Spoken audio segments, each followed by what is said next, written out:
I've tested every LinkedIn lead generation strategy, and now I'm ranking them from best to worst so that you can get leads, book calls, and grow your revenue without wasting time on the wrong tactics. So the first one I'll kick off with is open profile free Inmails. And I think this is probably one of the most slept on tactics. I'm going to put it as an A tier tactic. And essentially on LinkedIn, there are two types of profiles. There are closed profiles and there are open profiles. Around 15% of LinkedIn is an open profile. And you as a user, typically on a premium account, can send 800 Inmails to an open profile every single month. And this is in addition to your connection request volume. Now, why this is so cool is it kind of looks like a cold email and it's kind of perceived as a cold email. So you're allowed to basically write as if you were sending a direct offer. And it could be something along the lines of, hey, name, I did this result with this other client before. I want to do this for you. Here's my offer. Do you want to have a chat? And that's a very direct, very conversion focused message. And you can send 800 of them every single month. And I know this is an A tier for me personally, because I worked with a coach where we did open profile free Inmails and we literally booked in 20 calls in a month from scratch. And it was really, really fast. And we had a very, very strong offer. And I don't put it as A plus because to make this one work, you kind of need to have a strong offer. Otherwise, it doesn't really land very well. But anyone can do it. It's really easy. You basically have to filter for open profiles and you've got to use a software to do this. Typically, HeyReach can do it. There's a link down below, or Tripify or any other tools there have that filter available for you. I would also say the next one would be warm DMing. Warm DMing is interesting. I'm going to have this as A plus tier. This is every LinkedIn account. If you're watching this, you should be doing warm DMing in some format. And essentially, it's when you send a DM to someone that has shown that they already know you and potentially trust you. So this is typically someone that's connected with you. They've liked or commented on a post and they've profile viewed potentially. So they've gone to your profile and they visited it. And you can measure these all on LinkedIn as well. And you effectively message them saying, hey, I saw you did this action, or I saw you know who I am. And then you ask a question and you start a conversation. Now, I found that a warm DM has a much, much higher response rate than a cold DM. So I'm talking like 50% higher or 100% higher response rates, which means you have more conversations and you have better conversations that book into calls and that close deals. Almost always, the calls booked from warm DMs always convert faster and better than the cold DM one. So it's definitely an A plus tier. Everyone needs to be doing this one. The next one I'll say is LinkedIn groups. I don't know if you even know that LinkedIn has these group features. I think they try to copy Facebook back in the day. They're pretty much dead in my opinion. They do exist and you can find groups with lots of people. They're like not very active. And if they are, it's full of spam. So therefore they don't get much visibility organically. And the best way I've seen people use it is to scrape a LinkedIn group to be like, oh, if they're part of this group, therefore they're interested in this thing and therefore they're qualified. But because no one's really joining groups these days, those leads are pretty old. So it's not very, very valuable. I would advise just don't waste your time, ignore it. And it's definitely a C tier, i.e. don't do basically. The next one I'd say is live events. That's interesting. I'd put this as a B tier and I've done my fair share of live events on LinkedIn. So it's called a LinkedIn Live. And effectively it's when you stream on the LinkedIn platform and you are able to have this video that exists that's like a long form webinar. And I've done around 3 or 4 of them myself. And I've got clients that do them and they also, by the way, get results from them. Like we had a client who did a LinkedIn Live and basically signed a client as a result. I've signed like several clients from LinkedIn Lives. But what I found is that although LinkedIn Lives, you can get a lot of people registered as attendees. You'll see this data, like you'll go to LinkedIn Live, you see like, oh, there's 1,000 attendees or 1,500. Typically people just accept on the LinkedIn Live and then they don't actually attend. So the attendance rate, the show up rate compared to like, I want to attend or I registered myself as attendee is drastically different. And as a result, it can be a bit disheartening to want to continue to do LinkedIn Lives. Now, they're cool because you have this asset that exists online on LinkedIn as a webinar form, but it's not getting a lot of viewership. If I'm doing YouTube videos, I'd rather do them on YouTube than doing them on LinkedIn, and I'd rather just promote the LinkedIn back to the YouTube. So I don't see them as super valuable. If you have an existing audience on LinkedIn, it's worth giving them a go to see what you can like milk out the system and see what you can convert. But I'm like, wouldn't bank my business on it, if that makes sense. And I use them as a little tactic here and there and nothing more than that. The next one I'd say is lead magnets. So if you don't know what a lead magnet is, and I'm going to put it as an A tier. A lead magnet is when you have a post that says, hey, I have this awesome resource. I'm going to give it away for free. And to access this resource, you need to like, you need to comment, and you need to connect with me. And then I'm going to DM it over to you. And the reason why they do this is because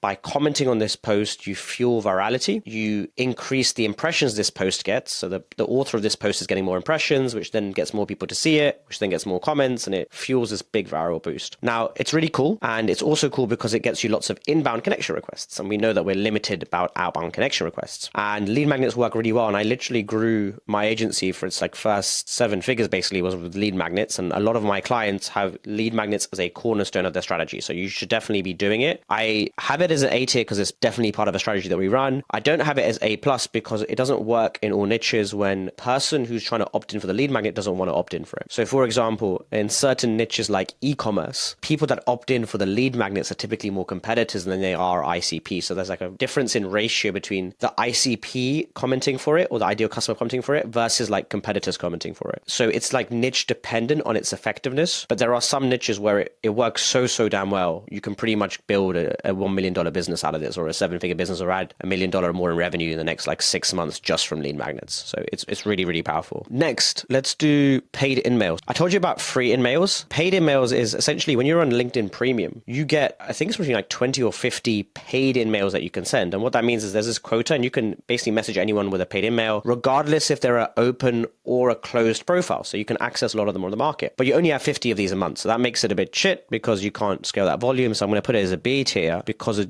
doesn't scale very well. But if you want more paid Inmails, you have to pay around $10 per Inmail. So it's a very expensive outreach message. Now, if you, again, dialed in your Inmail message and you have a very good, you know what your response rate is, you know who you're reaching out to, you know that your client or your customer avatar is bombarded in their cold email inbox, it actually might make sense for you to pay $10 to get an Inmail into their LinkedIn inbox. And it might mean that you book a call for like $200 and therefore it's well worth it. But you need to do a lot of testing to get to that point. And I know people that are doing paid emails and spending like literally thousands on paid emails every single month to guarantee and force that distribution. But I would put it as a B tier because when I compare it to other tactics such as cold email, where I have much more volume for a lower price, I'd just rather do that and do more volume. And there are types of ads, and I'll go into them, called LinkedIn conversation ads, which basically act as paid emails and are a little bit cheaper. So I would kind of not do that one, to be fair. LinkedIn content, A plus tier by far. Putting content on LinkedIn is probably one of the most powerful methods to get leads and to get business on LinkedIn. It's for a couple of reasons. One is LinkedIn is this home of incredibly rich, qualified prospects. So it's a great place to be spending your effort to create content. The second reason is awesome is because there's an arbitrage that exists right now where the impressions you get on a LinkedIn post can be anything from, for example, once you get going, 1,000 to 10,000. And that's really big when you compare it to the effort you need to put in to get that post. And you compare it to other platforms such as Instagram, Twitter, Facebook, where the impressions are really low. And that's because those platforms have gone through their cycle of like growth, monetization, organic impressions have been reduced because they want to run more ads on the platform. And therefore, like, they're not very good for organic right now. But LinkedIn is very good for organic. It's exceptional. It's probably the best platform for B2B organic right now. If you are wanting to grow and build brand and authority, it's like the best tactic to do right now is just to create content on LinkedIn. Now, we create content on my profile, my co-founder's profile. I have created content on around 50 plus profiles myself, and then helped 200 plus profiles create content. And almost always, there's always a positive ROI in some format from the content, whether it's getting them inbound clients and inbound calls, which is the best ROI I want to see. It's influencing pipelines so the referrals happen faster. It's getting us, when a referral comes, they convert better because they're like, oh, this guy's legitimate or this woman is legitimate. It tends to help with hiring. So if you are an agency or a coaching business and you need to like get talent in to fuel your fulfillment or your sales or your marketing process, LinkedIn is an amazing place because when you're posting, you're actually like attracting people that want to work for you as well. That's really cool. We personally only hired from LinkedIn. Like, we've posted on LinkedIn, then we post saying, hey, we're hiring, and then we get candidates, and then we just grow our agency that way. So it fulfills our hiring needs and our sales and marketing needs. It's also good for investment. So we've had a client that's raised like 5 mil pre-seed from LinkedIn purely because they were posting on LinkedIn. Part of it was because they were posting on LinkedIn, and it just helped that investor conversation happen, which definitely improved the whole flow. So I'll put LinkedIn content as A plus tier by far. LinkedIn automated connection requests. Like, this is like really slept on. People are like scared of automation on LinkedIn. I guess rightly so, because LinkedIn says like we don't want to automate stuff. But at the same time, I've never seen someone banned on LinkedIn from sending out an automated connection request. And I've sent like literally hundreds of thousands, if not millions of connection requests across counts. So this is like a must do. It's an A plus tier. The software that I prefer to use is HeyReach. I've linked it down below. Well, you can use anything. It doesn't really matter too much. But the reason why I like HeyReach is because it has like nice, clean UX and UI, and it's a fair price. But effectively, you want to send an automated connection request to all of your prospects that you're at least connected with them, so that when they're seeing your content, or at least they are seeing your content, and then when they engage with their content, you can send them the warm DM. Like, you can see how this like already starts to flow as a really simple process and already feeds into each other. So you definitely want to do LinkedIn automated connection requests. newsletters. Like if you're not doing it, you're basically leaving stuff on the table. And if you want to do LinkedIn in the future, because I had a person I used to work with who asked like, how do I get started on LinkedIn, even though I don't want to do content on LinkedIn yet? And I said, well, you just got to start sending out automated connection requests. You can set it up today. It'll take you an hour, put up in HeyReach, do some Sales Navigator stuff, and you will literally be running and you'll be sending out automated connection requests and you'll be building your audience and you don't have to do any work. Like that's such an easy way to get more business and to begin to build your audience that doesn't require you to do anything publicly. So if you're thinking about changing job, or you're thinking about starting your own business, or you're thinking about going public with your self startup, or you want to do connecting content, LinkedIn content in like 6 months, but you don't do it right now for whatever reason, just do this step at a minimum. Newsletters, these are like so bad. They don't work very well. So newsletters on LinkedIn are, when you do a post, you can do a newsletter, which is like this. It's basically a newsletter on LinkedIn. I don't know how to explain it. What's kind of cool about it and why people think it's cool is because it has a very high subscriber number. Like basically all your connections get invited to become a subscriber to your newsletter. So you're like, oh wow, this newsletter has 1,000 subscribers. It must be good. But the issue is it doesn't have much readership. And if it does have much readership, it's like not very considered readership. Basically, when you do a newsletter, you get a notification in your inbox on LinkedIn. It says like, oh, this person done a newsletter post, and most people just don't open them. Or if they do, they click it, then they just like move off it. So it's not a great asset. I've also found that organically, if you do a newsletter post, it goes to the subscribers of the newsletter, but it doesn't go outwards beyond that, like cold outreach or cold organic. The growth of that newsletter is pretty small. So it's not really going to grow. It's going to be kind of limited to your connection volume number. When we do a newsletter organic post, it tends to like take the spot of the organic post on the LinkedIn content of that day. And it tends to ruin the impressions a little bit. So I don't really prefer it. And I've done literally 80 newsletters across a few accounts to test this theory out completely and fully. And I just don't think it's that valuable. I don't think you need to be doing it. Next would be team posting, because I talked about it previously. I'm going to put this in A tier and people will be quite surprised by this. But after you're doing LinkedIn content on your own profile, the natural inclination is like, okay, how do I increase impressions? How do I grow? And then you might get better at your hooks and your posts, and you work with people like us to help you do it. And people like us being like LinkedIn consultants or LinkedIn agencies. And then you might be like, okay, hey, how do I scale this across my company? Because then I can get more people posting. And what I have found is you can get yourself and your co-founders to post if you're like into sales and marketing and stuff. But getting the rest of your team to post is really hard. And some companies do it well, and they have achieved the goal of like getting their company employees to post. But typically they've had to incentivize via some mechanism.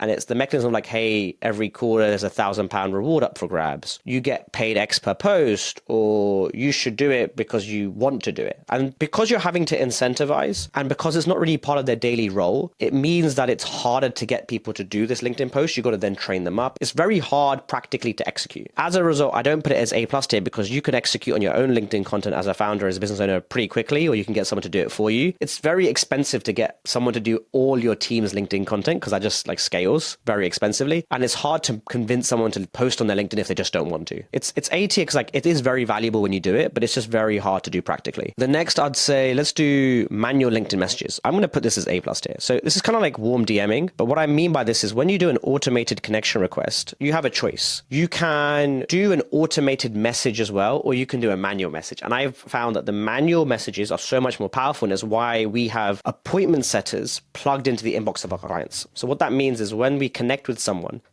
literally manually looks at the profile they're connecting with and writes a message that's very conversational in tonality, that's sent over multiple messages so it doesn't look automated, that's sent almost to feel very human, to basically cut through the noise. So a manual LinkedIn message has a higher response rate than an automated one. And the only time when the automated one outperforms the manual one is when the automated one is a direct offer. Like it's very strong by itself, and it doesn't need all like the extra funky personalization and the humanness of it. But again, what I found is people that are going on LinkedIn, they want to grow on LinkedIn, they're going for bigger companies. They don't always have like, hey, this is a guarantee offer, or this is a risk reversal offer. They don't have these crazy, irresistible Hormozy style offers, because big companies don't really resonate with them all the time. So manual just works better in these scenarios. Because of that, I'm going to put like cold DMing in general. I'm going to put as like B tier, because we really don't want to do much cold DMing. And like, I know I've got like open profile Inmail and these other flows, but if I'm just doing a cold DM outright, it doesn't work very well unless there's a strong offer. If you're going to do the cold DM aspect of it, make sure it's a strong offer. And if it's not, then it's kind of like a relegated B tier element. You're better off doing this connection request, warming it up, sending a warm DM, a manual message, as opposed to doing this like cold, I'm going to write even automated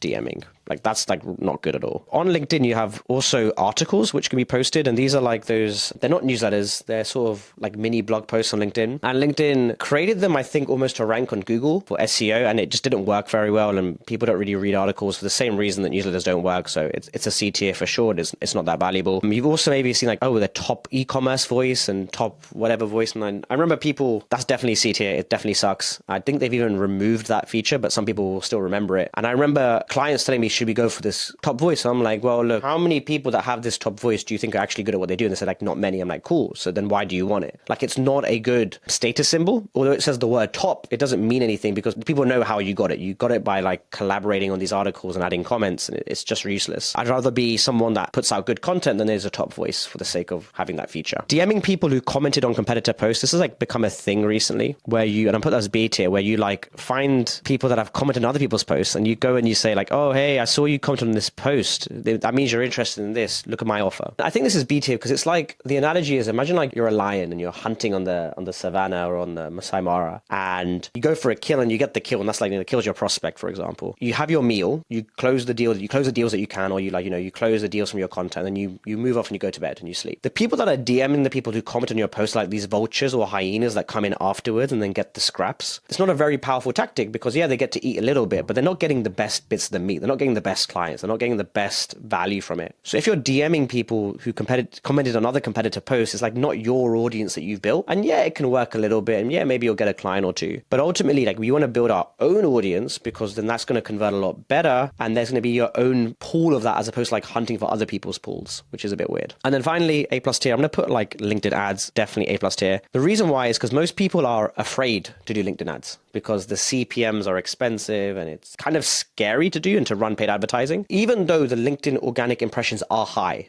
today, over time they have been reducing, and every platform goes through this phase of being like mainly organic, and it does really well for organic, but then eventually becomes pay to play. And LinkedIn has already released this feature called LinkedIn Thought Leader Ads, which is basically when you boost a LinkedIn post. So they're already trying to get us to shift budget into ads. But what I'm seeing is, because LinkedIn also is this amazing place where your decision makers are existing and they're spending time, if you can just pay 1K, 2K a month in ad budget and just guarantee impressions into your target audience, knowing that your competitors are scared to spend ad budget and they think the CPMs are too high, then you're going to really win. Like, you're going to win really, really well. And we have clients that spend like 4K a month on ads and are making 100K a month in revenue from those ads. The ROI on those ads are incredibly insane when you're doing your LinkedIn content right. So LinkedIn ads are like, they're really, really strong. And you have thought leader ads. You also have conversation ads, which are basically like paid Inmails, but they're like literally sending ads into the inbox of people on LinkedIn, and it comes up as an ad in your inbox. Like, hey, I messaged you, and it will look like an ad, and it will literally look like I've messaged you. So it's amazing. It looks really well. And so LinkedIn ads work very well.